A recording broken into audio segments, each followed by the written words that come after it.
35 como Alfredo y yo si quiero lo voy a usar y si no quiero no. O Dios dice, bueno, voy a usar al pastor Chuperla porque mide 1,80. ¿Cuánto me gusta? Yo que somos muy parecidos nosotros. Porque Dios es el que escoge. ¿No eres tú? No soy yo. Mira lo que está a tu lado y decirle, Dios te escogió. Dile, Dios te llamó. Dios te llamó. Decirle, no fui yo. Fue el Señor. Señor. Abra su Biblia en Génesis capítulo 38, verso 27 al 30 y vamos a leer unos versos maravillosos. Y yo siento el Espíritu Santo en medio de nosotros y Él va a hablar. Usted no se distraiga, no piense en lo que tiene que hacer después, no piense en la lluvia ni en la noche, no piense en nada. Piense en lo que Dios tiene que hablarle en esta noche. Aleluya. Yo quiero decirle que usted ha sido premiado en esta noche con ser los primeros testigos del primer agradecimiento de nuestros hermanos de la congregación. Ustedes escucharon, bien, los dos tienen 14 años. Yo sé que Valentino parece, ¿no? Pero 14 años. Los dos tienen 14 años, los dos son primos, ¿no? Y para mí ha sido un orgullo maravilloso verlos hoy agradecidos. Sé que no les es fácil hoy a los chicos. Para ellos fue la primera vez y tuvieron que sacar todos los nervios que pudieron, pero para mí es un orgullo verlos y decirles a los chicos que es un privilegio que hoy estén con nosotros. Amén. Y usted fue testigo de eso. Denle un fuerte aplauso al Señor, los que pueden. Digan gracias a Dios por ser testigo de lo que Dios está haciendo y de lo que Dios va a seguir haciendo. Génesis capítulo 38, verso 27 dice: y aconteció que al tiempo de dar a luz, he aquí, había gemelos en su seno. Sucedió cuando daba a luz que sacó la mano el uno y la partera tomó y ató a su mano un hilo de grana, diciendo, este salió primero. Pero volviendo él a meter la mano, he aquí, salió su hermano. Y ella dijo, ¿qué brecha te has abierto? Y llamó su nombre Fares. Después salió su hermano, el que tenía en su mano el hilo de grana, y llamó su nombre Zara. Amén y amén. Señor, en esta noche, Señor, te pedimos que tu palabra fluya en medio de nosotros, que tu Espíritu Santo nos hable a través de ella y que tu palabra produzca un fruto espiritual en nosotros, que no haya nada que lo pueda morir, matar o apagar, sino que tu palabra pueda producir en nosotros ese fuego, ese reinicio en nosotros, esa inspiración y esa motivación para todo el propósito que tú tienes con nosotros. En el nombre de Jesús. Amén, amén y amén. ¿Dónde es su lugar? Aleluya. Y ahora sí, présteme mucha atención. ¿Ven?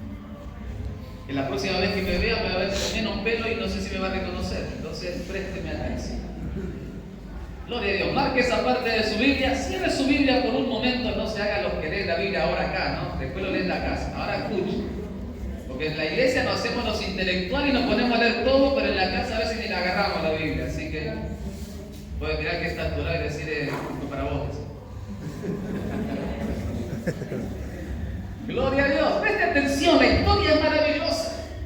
Este relato interrumpe la historia de José. Usted va al libro de Génesis y va a empezar a ver desde que empieza a hablar sobre José. Entonces empieza varias situaciones, varios capítulos, versículos, varios relatos, varias escenas, varios momentos. Y de repente aparece el capítulo 38 de Génesis. Si usted lee el capítulo 39, vuelve a hablar de José. El capítulo 38 de Génesis empieza a hablar de una situación que parecería fuera de contexto, parecería que no tiene nada que ver. ¿Por qué Dios permitió, por qué Dios inspiró que esto quede en la palabra del Señor? La historia es un poco de telenovela. La historia parece una película de drama. Era la historia sobre un error que sucedió entre un hombre y una mujer. Era una historia complicada, es una historia complicada de explicar, complicada de enseñar, pero interrumpe el relato de la historia de José. Cuando leí este capítulo dije, ¿qué hace esto aquí?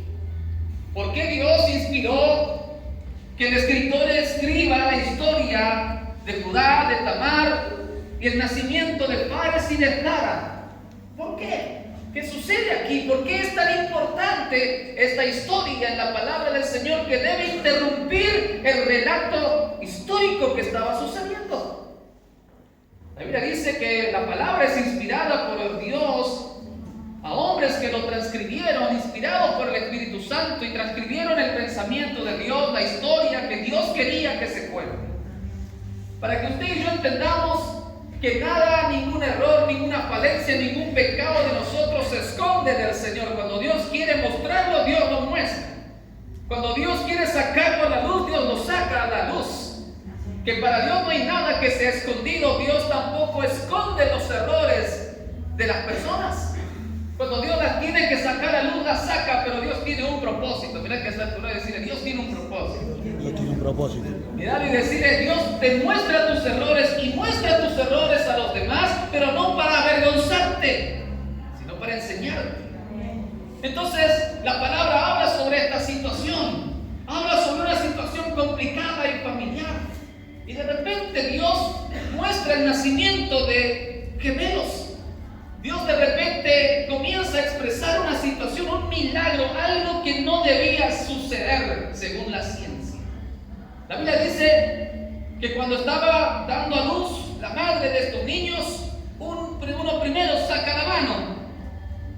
¿Me va siguiendo? Dígame amén. Entonces la partera, ¿qué hace? Ata a su manito un hilo de grana, simbolizando que es el primero.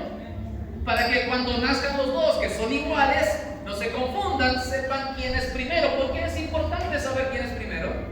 Porque ese tiempo el primogénito de una mujer era algo muy importante. Era la persona más importante después de los padres en la casa. En la herencia era el que recibía más. Por eso se le ató un hilo de grana. El color grana simbolizaba realeza. Entonces la partera dice, no, nadie me va a engañar, nadie me va a querer confundir. Yo voy a hacer que el primero que saque la manito, le voy a atar el hilo de grana. Y cuando estén los dos sobre la mesa o en la cama, vamos a saber quién es el primogénito. Y le ató un hilo de grana. Aleluya. Pero de repente sucede lo que usted y yo hemos leído. Resulta que el que nace primero no fue el que tenía el hilo de grana en la mano. Entonces yo pregunté un día a un doctor y le pregunté, ¿cómo es esto posible? Si hay dos bebés en el vientre y uno está primero, porque se deben poner en fila, dice la ciencia, ¿no? Dicen los doctores, para que nazcan gemelos, uno debe estar delante y el otro atrás. Entonces, primero estaba Sara, primero estaba él, sacó primero la mano, él estaba primero, estaba a punto de nacer y ser el primogénito, pero la Biblia dice que no nació él, sino que por alguna forma Fares se abrió camino. Que de alguna manera el niño que estaba atrás hizo algo sobrenatural, hizo algo que no estaba previsto, hizo algo que nadie tenía planeado, hizo algo, aleluya, que nadie le dijo que haga, que fue su instinto, su decisión. Yo quiero nacer primero, y la Biblia dice que el que nace primero no tenía el hilo de grana en la mano. Uno dice, ¿qué pasó acá? La palabra Fares significa brecha, significa que Fares tuvo que lastimar a la madre para nacer primero, tuvo que abrirse camino. ¿Usted se imagina la batalla en el vientre de la madre? Sara queriendo nacer y Fares atrás agarrándolo del tobillito diciendo, vos no vas a nacer, yo quiero ser el primero, yo voy a ser el que herede, yo quiero ser el primogénito de la casa, yo quiero llegar más lejos, yo quiero ser alguien diferente, yo quiero ser el primero. Dios necesita levantar Fares en la iglesia en este tiempo, hombres y mujeres que tomen la decisión y digan, yo voy a ser el primero en hacer, yo voy a ser el primero en levantarme, yo voy a ser el primero en orar, yo voy a ser el primero en luchar, voy a ser el primero en creer, porque Dios necesita Fares en la iglesia. Gente que se disponga y se arriesgue, gente que comience a abrir caminos para otros que lleguen.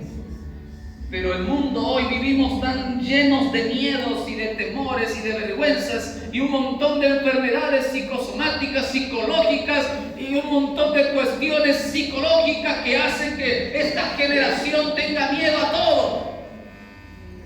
¿Cuándo estamos aquí? Hay cada vez más fobias, cada vez hay más fobias, cada vez hay más miedo a todo. Hay enfermedades ¿Cuántos estamos aquí? Aleluya. Dios necesita romper con eso en la iglesia. Dios necesita formar una iglesia que luche por lo que avisiona. Una iglesia que luche por lo que mira hacia adelante. Una iglesia que alcance. Una iglesia que no diga, y bueno, yo lo intenté. ¿Escuchó eso alguna vez? Y bueno, hermano, yo lo intenté. Bueno, yo hago el intento. Bueno, vaya al libro de Apocalipsis y comience a leer lo que Dios le dice a las iglesias. Le dice al que venciere. No dice al que intenta. ¿Cuántos estamos aquí? No dice el que, bueno, yo lo intenté. No. Dice al que venciere, yo le daré la herencia del cielo. Al que venciere, le daré una corona. Al que venciere, lo haré columna en la casa de mi padre. Al que venciere, al que venciere, al que venciere. No dice al que intenta, dice al que vence. Aleluya. Dios necesita que la iglesia tenga un concepto, una mentalidad y un sentimiento de vencimiento, de ganar, de vencer, no de quedarse en el intento. Claro, pero vivimos tiempos donde, bueno, por lo menos lo intenta. Nada, en nuestros tiempos no nos decían eso nuestros pastores. Nos mandaban a la obra misionera y nos decía, usted no vuelve hasta que vuelva con frutos. Usted no vuelve hasta que vuelva con frutos. Un día el apóstol Luis César, el pastor conoce, yo tenía 15 años de edad, vivía con él y había sucedido algo en un pueblo, Santa Isabel, no sé si alguno escuchó por ahí, en la provincia de Santa Fe. Un pueblito chiquito, pequeño. La obra tenía iglesia, tenía templo, tenía terrenos, tenía casa pastoral, perdió un montón de cosas, hubo una situación complicada. Lo que a mí me llamó la atención es que en la iglesia había como 20 ministros, pero el pastor me dice, Alfredo, vos vas a ir. Yo tenía 15 años de edad. Mis padres en Bolivia y yo solo viviendo con el apóstol como misionero. Me dice, vos vas a ir, pero a mí lo que más me llamó la atención es que, acá estamos para esto. Me lleva hasta allá el pastor, hace una reunión, un pequeño culto, me presenta y dice, el hermano Alfredo se va a quedar, y al momento de irse, termina la reunión y él se va y me dice, vos no te movés de aquí hasta que yo te venga a buscar. Y me dejó $1.000.000. Ojalá, ¿no? Gloria a Dios. Ojalá no hubieran tratado así, ¿no? Nada. El salón del culto estaba mi cama, la cocina, el ropero estaba, eso era lo único que nos quedó, un cuartito así. ¿Y qué tengo que hacer, pastor, acá? Le digo, hacer visitas, anda a orar, ahí están los 3, 4 hermanos que quedaron, hacer visitas con los que ya no vienen, a orar, a ayunar. ¿Qué voy a comer, pastor? Orar, ayunar y Dios proveerá. Así era la cosa. Tuve semanas en ese lugar, yo solo, con 15 años de edad. 15 años de edad. Era más chiquito, más flaquito, lo único bueno que tenía más pelo, pero era muy chiquito, 15 años de edad. Y la responsabilidad de poder ayudar a levantar la obra. Hoy estamos como en una moda de que todas las propuestas de responsabilidades, a todos le decimos que no. Le huimos a las responsabilidades, le huimos a tomar riesgos, le huimos a ver qué sucede, le huimos a todo lo que tenga riesgos. Pero Cristo murió por ti, dio la vida por ti. Fue clavado en la cruz por ti, Él corrió el riesgo por ti, entregó todo por ti, fue hasta el infierno por ti, resucitó al tercer día y te hizo más que vencedor en Él, y lo hizo por ti. No le importó de dónde venía, no le importó tu nombre, no le importó tu economía, Dios corrió el riesgo por ti. ¿Cuántos estamos aquí? ¿Cuántos dicen gloria a Dios? Dios corrió el riesgo por nosotros. ¿Por qué nosotros entonces le tenemos miedo a todo? No le tenga miedo. Téngale miedo a hacer algo malo. Tenga miedo a quedarse en su casa y no venir a la iglesia. Tenga miedo a decir no cuando alguien le diga sirve a Dios. Tenga miedo a decir que no a esas cosas. No le tenga miedo a servir a Dios. Sírvale con corazón. Dele todo al Señor. Aleluya. Deje de tener miedo. Creo que está por ahí decirle deje de tener miedo. que está atrás. Vence tu miedo y mira al que está atrás. Y decirle, deja de tener miedo. Gloria a Dios. A veces cuando nos ven predicar o nos escuchan, la gente piensa que todo fue fácil. Usted piensa que el pastor llega a ser pastor porque todo le fue fácil. El que predica o el que Dios lo usa, usted piensa que todo le fue fácil. Claro, a veces Dios lo usa porque todo le fue fácil. Pregúntele lo que tuvo que dejar. Las horas que tú duermes, tuvimos que dejar. La cama donde tú duermes, tuvimos que renunciar. El sillón donde te sientas, la tele que tú miras, la ropa que te compras, la comida que comes, las noches que duermes. Porque ojalá solo dejaríamos la cama, no, a veces ni lugar para dormir. ¿Pero por qué? ¿Qué hacíamos? Pagamos el precio. Toda la noche orando, quemándonos las pestañas leyendo la Biblia, capítulo tras capítulo, libros cristianos. La plata que Dios nos bendecía no era para ir a comprarnos un choripán, un pancho, no. La plata que Dios nos bendecía, una Biblia o dar de ofrenda o bendecir a alguien o un libro cristiano, prepararnos, leer, estudiar, orar, buscar, ayunar, madrugar. No un día, no unas semanas, meses, años. ¿Cuántos estamos aquí? ¿Cuántos quieren servir a Dios? Algunos ya como que... ¿Cuántos quieren servir a Dios? ¿Es un riesgo? Claro que sí. ¿Se llora? Oh, claro que sí. Si a Jesús lo traicionaron, ¿te van a traicionar? Claro que sí. Jesús dijo, Padre, me has abandonado en la cruz en el momento más importante de la historia de la humanidad. Se sintió solo. También te vas a sentir solo. Muchas veces. Pero Dios necesita gente que tome riesgos. Gente que diga, yo estoy dispuesto, yo voy a pagar el precio, yo voy a ir donde no van, voy a hablar lo que no hablan, voy a hacer lo que no se atreven a hacer, Señor, yo voy a actuar como pares, voy a abrir brechas, voy a abrir caminos, lo que nadie se atreve a hacer, yo lo voy a hacer, donde nadie quiere ir, yo voy a ir, Señor, aleluya, y voy a tomar el riesgo. Esa clase de gente vale oro, la obra. ¿Quién vive? A su nombre. Toma riesgos. ¿Qué te detiene? Probablemente te detenga tu pasado. Probablemente en algún momento digas, pero usted, hermano, no sabe con quién está hablando. Usted no sabe mis errores, no conoce lo que he hecho.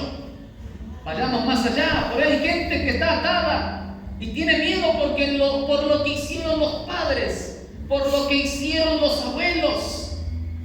Y por ahí tenemos miedo y decimos, pero usted no sabe quiénes eran mis padres, lo que hacían, lo que hicieron. O probablemente alguno dirá que yo ni siquiera conozco a alguno de mis padres. Yo conocí a mi padre de sangre a los 16 años de edad recién. No supe nada de él, no lo conocía, no lo había visto, ni una llamada, ni un peso en la mano para comprarme una golosina, nada. A los 16 años lo conocí. A los 6 años, como todo niño curioso, en mi casa se sentaba mi mamá, mi papá de crianza, con mis hermanos. A mí me mandaban a dormir, en ese tiempo los niños, 10 de la noche, a la cama. Bueno, me mandaban a dormir y todos se reunían como familia a presupuestar el mes, a ver qué pasaba, a ver qué sucedía, y siempre por ahí saltaba, éramos nuevos en la iglesia y por ahí saltaba todavía mi mamá, contaba su historia, sus situaciones, todo lo que había sufrido, y yo como todo niño chismoso y curioso, me levantaba de la cama, iba atrás de la puerta del comedor, de la sala, y escuchaba. A los 7 años de edad yo formé un odio contra mi padre de sangre, yo lo quería matar. Literalmente pensé, un día cuando cumpla, mire lo que yo pensé, yo dije, cuando cumpla 16 años, voy a ir a Bolivia, lo voy a buscar y lo voy a matar. Eso es lo que yo pensé. A los 7 años de edad yo pensé eso. Lo hermoso e irónico de la historia es que yo a los 16 años yo estuve en Bolivia. A los 16 años yo vi por primera vez a mi padre de sangre.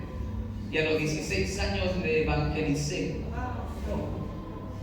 Lo miré en una esquina, junto con mi hermano David, con mi hermana Susana, lo miramos en una esquina y le dijimos: tenés que conocer a Jesús. Lo abrazamos y le dijimos: arrepiéntete y conoce a Jesús. Nosotros estamos bien porque tenemos a Cristo. Aleluya. Arrepiéntete y conoce a Jesús. No me compré un arma, no lo maté, sino que lo abracé y le prediqué.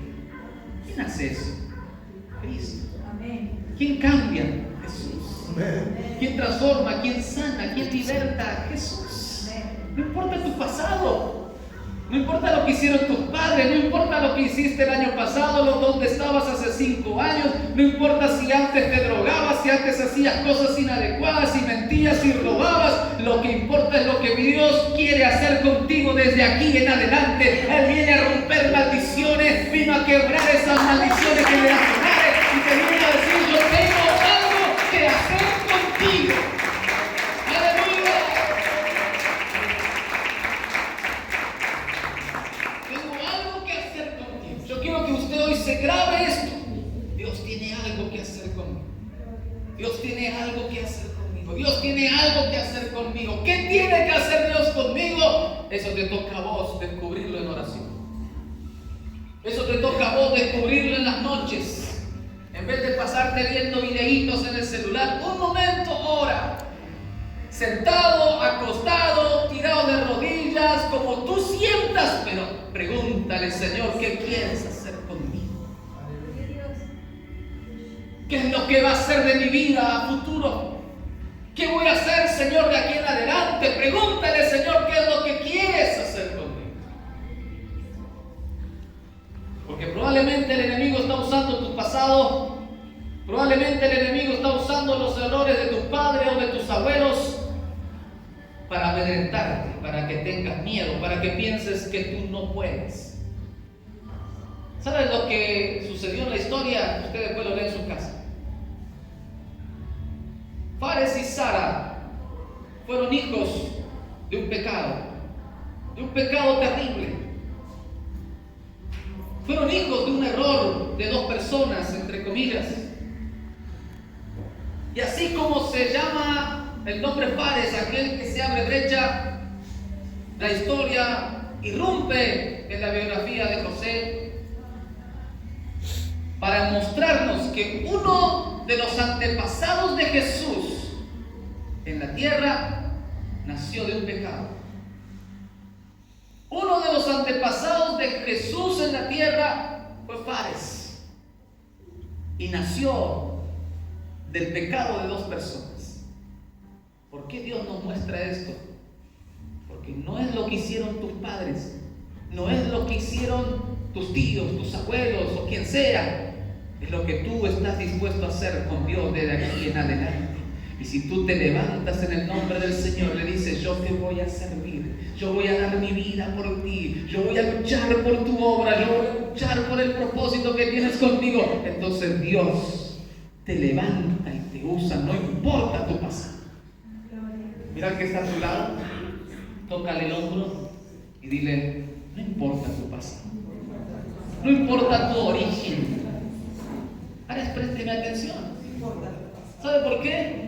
Porque a veces nosotros, humanos de carne y hueso, débiles, en un montón de errores, con un montón de errores, normalmente tenemos un error que no nos damos cuenta. Nosotros estigmatizamos a la gente. Nosotros nos formamos un perfil de cómo debe ser el que sirve a Dios. Si su abuelo fue apóstol, si su padre fue pastor, entonces él también va. No, usted está muy equivocado. Eso no lo decide usted. Ni siquiera lo decidimos los que somos padres con nuestros hijos. No lo decidimos nosotros. Eso lo decide Dios, porque el llamado es entre Dios y la persona. ¿Me va siguiendo? El llamado es personal. El llamado no es generacional. El llamado es personal. Es Dios directamente con la persona. ¿Cuántos estamos aquí? Por eso encontramos hombres de Dios, mujeres de Dios, que por ahí sus padres ni siquiera están en la iglesia. Pero Dios los usa. ¿Por qué? Porque es personal. El llamado es personal. Yo siempre les digo, cuando me preguntan ¿qué anhela que sean tus hijos? Yo les respondo siempre lo mismo. Le digo, lo que quiero es que mis hijos conozcan a Jesús.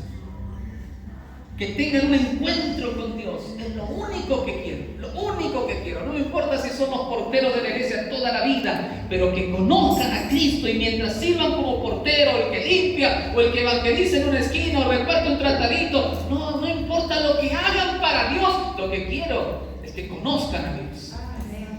Porque después usted puede hablar bonito acá arriba, podemos tocar, cantar bonito, pero si yo con Dios no estoy conectado, ¿de qué me sirve? Si no conozco a quién le canto, no conozco de quién predico, ¿de qué me va a servir? ¿Quién vive? A su nombre. Gloria. Aleluya. Claro, el hijo de los pastores, de los ministros, de los líderes, siempre tienen como una ayunita, ¿no? Yo recuerdo cuando estaba en la iglesia, yo quería ser corista. Como usted habrá escuchado, yo no canto bien. Yo quería ser corista. Hasta ahora no aprendí a cantar, pero quería ser corista. Tenía 11 años y yo quiero hacer algo en la iglesia. Ya era el ayudante del portero, servía, limpiaba, llegaba una hora antes, limpiaba todo, pasaba trampillo, limpiaba los baños de la iglesia. Y en algún momento dije, bueno, quiero ser corista. Poner una corbata, un saquito y que me vean. Bueno, me aguantaron 3 meses y cantaba tan mal que me echaron. Un día el pastor me abraza al salir de la iglesia, del culto, un día me dice, hijo, dedícate a la palabra. ¿Qué creen que siente un muchacho de 11 años? Un baldazo de agua fría. No quiero saber nada, no voy más. Estoy sirviendo, llego una hora antes, hago de todo y todavía me sacan, me echan, me dicen que no sirvo. Estaba muy dolido con Dios esa noche. Pero como el llamado es personal, como nuestra decisión no es con el hombre, entonces uno va a Dios. Puedes estar resentido, enojado, frustrado, triste, lo que tú quieras, pero tienes que ir a Dios. Puedes tener todos los sentimientos un solo día, un montón de emociones, pero igual tienes que ir a Dios. Enojado, triste, frustrado, como sea, tienes que ir a Dios. Entonces Dios te dice, vení. Y se mata de risa Dios con nosotros, ¿no? Hoy estás enojado, estás dolido, estás frustrado, estás renegado. No te imaginas lo que tengo que hacer contigo todavía. Hoy te sientes así, pero pasado mañana, de acá un tiempo, ay, hijo, hija, tengo mucho que hacer contigo, tranquilo. Esa noche, enojado con Dios, dije, no voy más. Al otro culto, a la iglesia. Sin ganas, a la iglesia. ¿Quién vive? ¿Cuántas veces te has sentido rechazado? ¿Cuántas veces te has sentido menos? ¿Cuántas veces te hicieron sentir menos? Probablemente gente de la propia congregación. Porque no es que en el mundo solamente nos tratan mal, a veces también hay en la iglesia. Tienes que ir a Dios. Y cuando vas a Dios, Dios te toma de la mano y te dice, vení, ponte de pie. Tú eres mi hijo. Tú eres mi hija. Yo morí por ti, no el líder, no el pastor, no el portero, no el evangelista, no el pastor de visita, no, yo morí por ti, dice. Yo di la vida por ti. ¿Cuánto vales? Mi vida, dice el Señor. ¿Cuánto vales? Mi vida, dice Jesús. No lo que diga la gente, no lo que la gente opine de ti, no es ese tu valor es lo que hizo Cristo en la cruz del Calvario. Y cuando recuerdas eso dices, yo no podía levantar mucho el pecho porque no soy muy alto, pero lo levantaba igual. Y entraba a la iglesia a cantarle a Dios igual. Desde ahí, aunque ya no agarraba un micrófono. Y gritaba, yo no cantaba en el culto, yo gritaba, literalmente. A tal punto que a veces los hermanos me dicen, shh, y yo cantaba igual, y gritaba igual. Porque no es para vos, hermano. Perdón, pero no es para ti. Mi cántico, mi alabanza, mi adoración, no es para ti. Es para Él. Todo es para Él. Canto bien o canto mal, es para Él. Si toco bien o toco mal, mejoraré, puedo practicar, voy a ser mejor, pero hoy le daré lo que hoy soy, lo que hoy tengo. Es para Él. Cuando usted adora, levanta sus manos, no es para el de al lado, no es para los que te miran, es para Él. Si tú supieras lo importante que es que te conectes con Él, el menosprecio que te han tratado, lo que te han mostrado, lo vas a barrer de tu corazón. Y vas a aprender a entender que Cristo te dio valor el día que Él murió por ti. No lo que la gente piensa de ti. ¿Quién vive? Cristo. A su nombre. Gloria. Por eso no importa tu pasado. Diga conmigo, no importa mi pasado. Diga más fuerte, no importa mi origen. Lo que importa es lo que Dios va a hacer contigo. Amén. Grábese eso en la cabeza y grábeselo en el corazón. No es lo que la gente opine, no es lo que tus padres hicieron, porque si fuera así, entonces los padres de Fares cometieron un grave error. Pero para hacerla breve, la historia de Fares no termina con su nacimiento. Fue un hombre que abrió camino, fue un hombre que desde el nacimiento se abrió una brecha, pero no quedó ahí. La historia de Fares trasciende años tras años.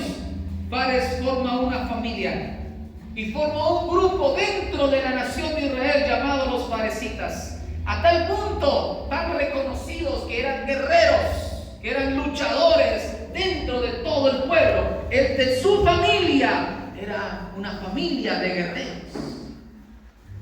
Entonces, cuando bendicen a Ruth y bendicen al esposo de Ruth, le dicen que tu casa sea como la casa de Fares. ¿Por qué? Porque era una familia de guerreros. Era una familia de luchadores. Era una familia que miraba, aleluya, hacia lo lejos e iba y lo alcanzaba. Era una familia que se quedaba a dormir la siesta. No. Era una familia que se ponía una meta y lo alcanzaba. Dios necesita en la iglesia gente que luche para alcanzar, gente que alcance, gente que pelee, gente que guerree, gente, aleluya, que no se quede conformista con lo que tiene hoy, sino que busque algo más. Alguien quiere algo más de Dios en esta noche. Alguien quiere algo más del Señor en esta noche. Alguien quiere más unción. Alguien quiere más palabra. Alguien quiere un llamado. Alguien quiere un ministerio. Si quieres algo más de parte de Dios, ponte de pie en esta noche. Gloria a Dios, Señor. Aleluya.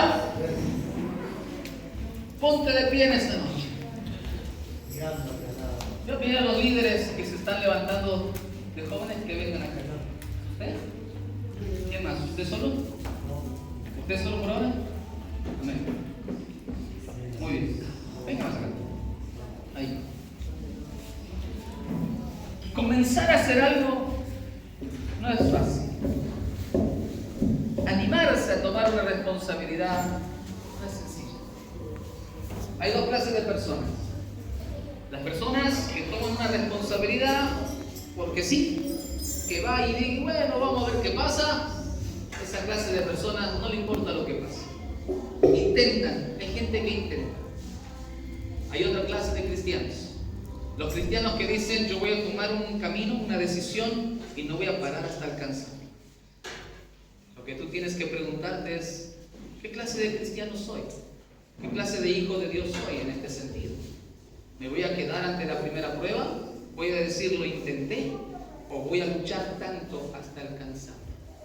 La Biblia dice que por la fe alcanzamos promesas. Las promesas no caen del cielo. No se cumplen por arte de magia. Las promesas se alcanzan. Y si Dios puso un sentir en tu corazón y Dios te dio una visión, no puedes detenerte por nada. Va a haber tormentas, va a haber días que va a estar todo de 10 y 11, va a haber días que Dios va a llenar este lugar, va a haber días que los jóvenes se van a ir convirtiendo, va a haber días que Dios va a hacer milagros, va a haber días maravillosos y también va a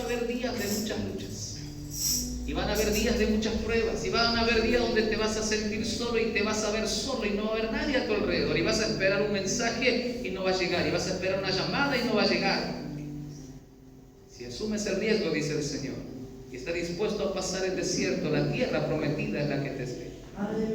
Si estás dispuesto a pasar todas esas situaciones con fe, sin detenerte, tienes el derecho de sentirte mal, dice el Señor, pero no de renunciar. Porque los que renuncian son cobardes. Los valientes alcanzan. Los valientes se ajustan la ropa, miran al gigante cara a cara, llenos de miedo por dentro, pero lo miran y están dispuestos a pelear. El valiente no es que no tiene miedo, el valiente vence sus miedos.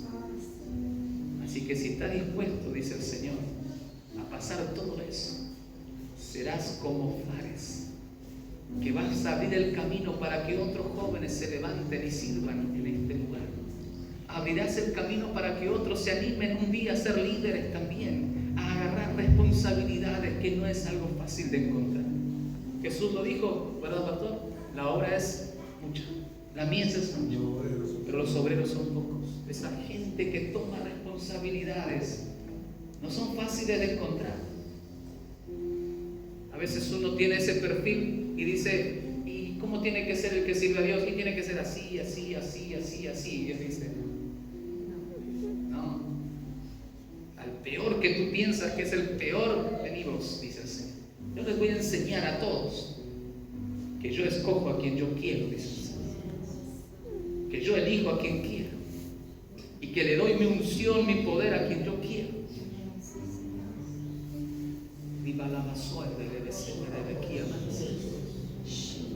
Iglesia, levante sus manos hacia aquí adelante.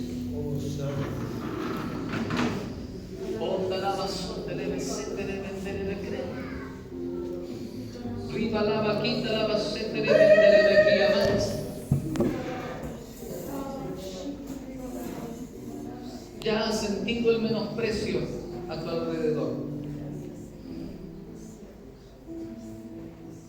Y hay vidas que te miran de reojo. Y aunque tú todavía no lo sabes, hay personas que ya hablan, critican o se toman el derecho de opinar. Pero nunca te olvides, dice el Señor, que todo lo que necesitas es mi presencia. Todo lo que es necesario y suficiente es mi presencia, dice el Señor. Por eso necesito que me busques más. Por eso necesito que te entregues más. Por eso necesito que me busques más. Que tus horarios, tus tiempos conmigo pasen a ser de más tiempo. Necesito hablarte, dice el Señor.